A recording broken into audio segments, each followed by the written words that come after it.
Hey there, Don Wilson here. Welcome to the Niche Selection Slides. I'm going to go quick as I can through this training, but it may be pretty dense because there's a lot to cover. So, sexy niches versus ugly niches. We're going to talk about what niches are sexy, that work very, very well with Facebook over a very long term, which niches don't. Okay, you can still do both inside of Facebook. Pretty much anything. If there's customers that are on Facebook, there's a way to get them. Okay, the characteristics of a perfect social niche that you want to build up a fan base and a lot of fans with. And then examples of tons of niches, things to sell if you want to build a fan base, if you don't. Okay? So sexy niches versus ugly niches. What's a sexy niche? All right, what is that? It's things that people actually want to comment on, talk about, share. Pictures of food, puppies, fitness, yoga. Someone says, "Ooh, I just got a new dog," and they post it up. People will share that. All right, just like people will put like on when a baby's born, a puppy happens. People will share yoga. People will share about fitness. Okay, look at anybody that went from a certain amount of weight that lost 20 pounds in 30 days and they actually talked about their journey on Facebook. Anybody that does that, you can attest that they're going to get a lot of likes from that, okay? A sexy niche is basically a niche that lends itself to being a long-term niche on social media. If I've got a page of 100,000 fans, I want it to be a page of fans that actually have content they'd like to engage in. That's a sexy niche. So let's kind of flip the script there so you understand it. What's the ugly niche? Ugly niche is a niche that people don't really want to engage in.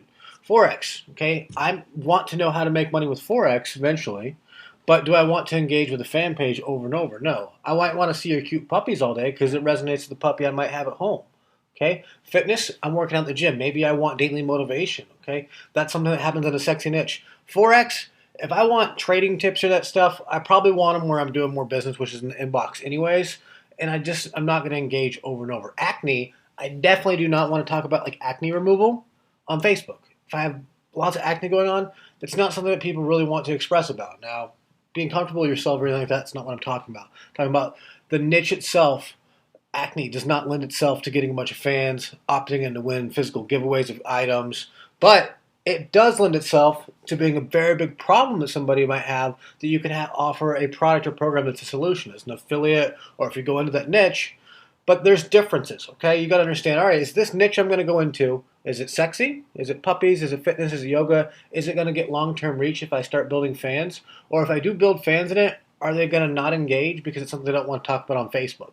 I'm not going to talk about software that much on Facebook, all right? I'm not going to continue to talk about acne that much on Facebook, but I will like and talk about puppies and other stuff. So what's the difference? Sexy means build up a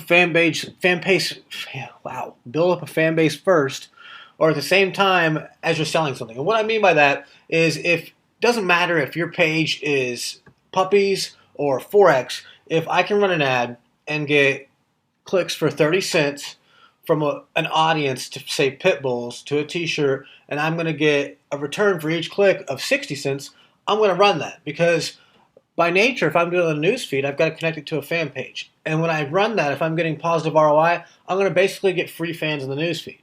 And anytime I can do that, I want to. If I'm doing a physical giveaway for, say, pit bulls, and I put up a hoodie and I want to get a really high click-through rate because I'm doing something really unique, like a collector's edition, I can get a lot of fans for free while I'm actively building a list. So it's important to understand in a sexy niche that you want to do a like campaign as one of your strategies. You want to really understand that if you're doing opt-ins for a giveaway, you start to get a lot of likes for free, and that becomes very valuable over the long term and enhances your ROI. And the same with selling something. If you're breaking even with selling something on the Facebook newsfeed, hopefully we can get more positive ROI by doing better targeting or something. But if you can't, you're still getting fans for free, and you're going to get positive ROI off those in the long term. So the thing is, if you have a sexy niche, make sure your strategy is about building those likes, talking those likes, engaging with them, maybe pushing them off to a blog, pushing them off to opt-ins, because you want to talk to them in a lot of different places. But it does become important. If it's acne, it doesn't really become important how many fans you get. All right, if you do get fans, you can target to them cheaper than if you didn't have them as a fans within the ads editor later, and that gets more advanced, and we'll talk about it later. But basically, if it's an ugly niche about acne, I can put up as many photos on that page as I want. People aren't going to engage that much because it's not something they want to talk about on Facebook. So basically, I'm going to focus all of my effort on going straight to a lead page that may have a follow-up sequence to something I'm selling, whether it's an affiliate product for something that's on, ClickBank, Commission Junction, or somewhere like that, that's acne removal. Okay, here's the 7 things that you can do every single night, and you'll be out of acne within 30 days. I obviously don't promote anything in that market because I don't know any of the headlines, but that's how I write my ad. Okay, here's the 3 things you must do to remove acne instantly. Those are probably hypey headlines, obviously, but I would actually give them a free report maybe, and then follow up with an email sequence if I'm going to a lead page. If I'm going straight to a sales page, I'm going to look at what I'm promoting there, make sure it's within Facebook's terms of service to promote something on that network, and then if it works, I'll look at their headline, make a congruent ad, and I'll promote it. Okay, acne removal product. If you can target somebody that has acne problems within the Facebook ads editor, I'm not sure exactly how you would do that, but you can. Okay, so there's a difference in the strategy. If it's something that you're just trying to profit off of, and maybe it's an ugly niche problem base that you want to solve, go directly for the lead, go directly for the sales page for your overall strategy. If it's something that you can get a lot out of those fans long term, definitely build up that fan page first or at the same time as your promotions, okay? So the characteristics of a perfect social niche that you want to work on fans a lot for, all right? So we're talking about traffic inside of Facebook, so we'll start with that. Irrational passion. You want people to be passionate long term, and it needs to be big enough to affect a lot of people, okay? If your audience is really, really small, unless the products you sell are extremely expensive, the odds of you making a ton off of it is very, very difficult because it needs to scale. Okay, that's what this course is all about, is making sure something's scaling.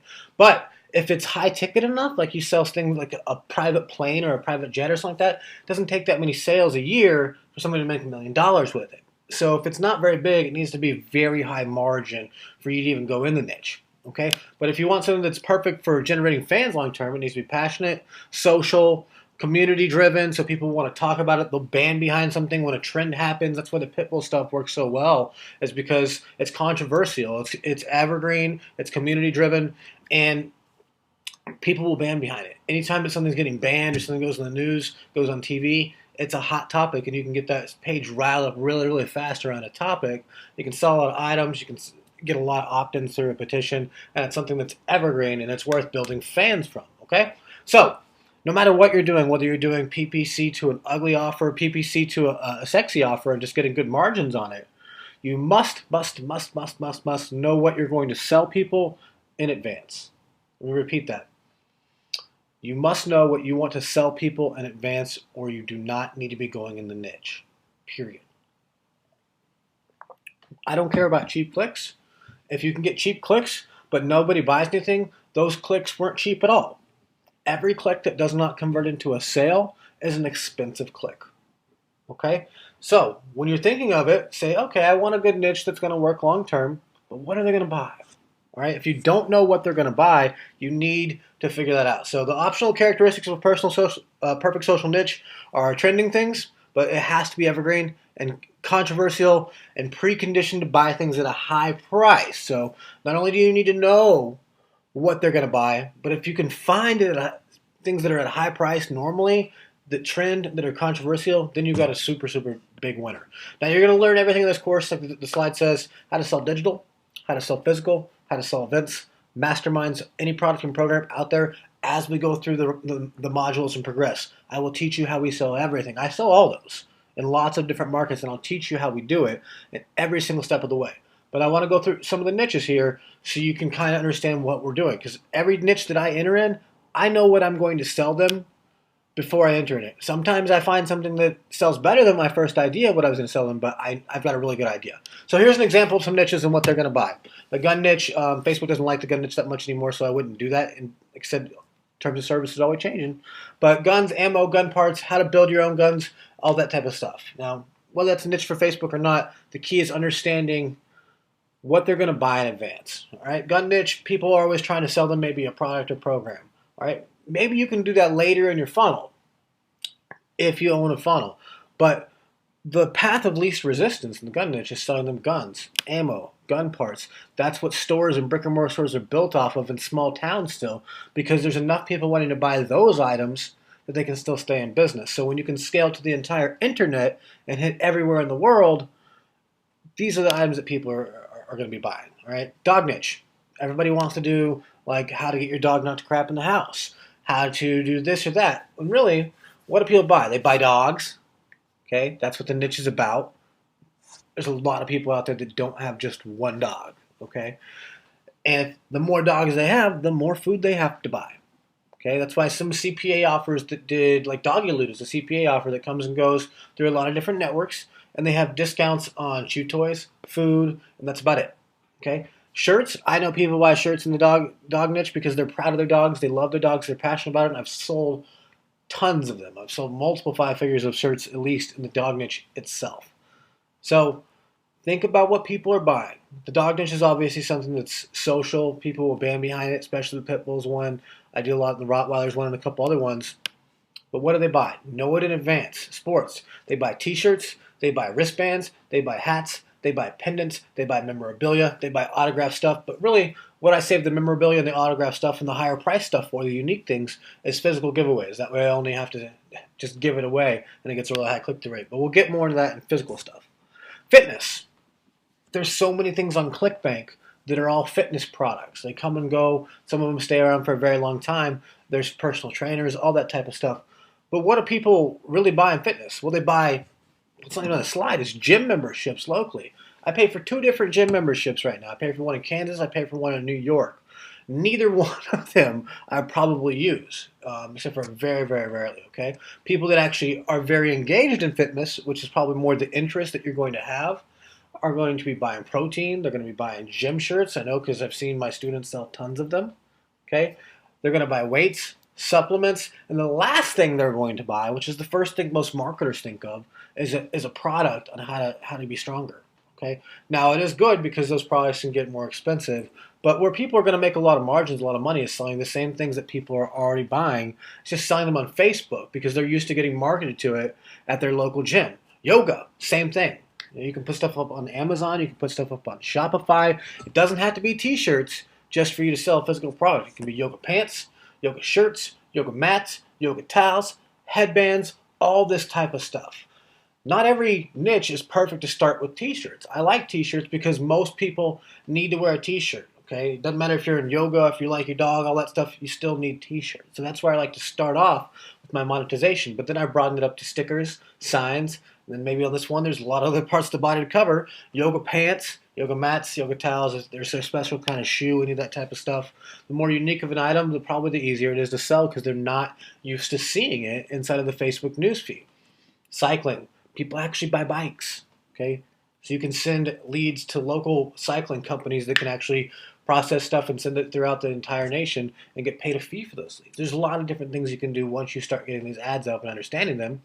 Knitting. I've seen knitting t-shirts sold. I've seen lots of knitting how-to products, knitting sticks. People do buy how-to products because learning new stitches isn't something that is just intuitive. You actually have to learn how to do that. But there's also some of that information on free online too. So tennis, there's the thing is people. That's why I like physical products a lot more. When I started in marketing, I was same as most people, the digital products, because like just this Ads Cracked is a digital product, okay?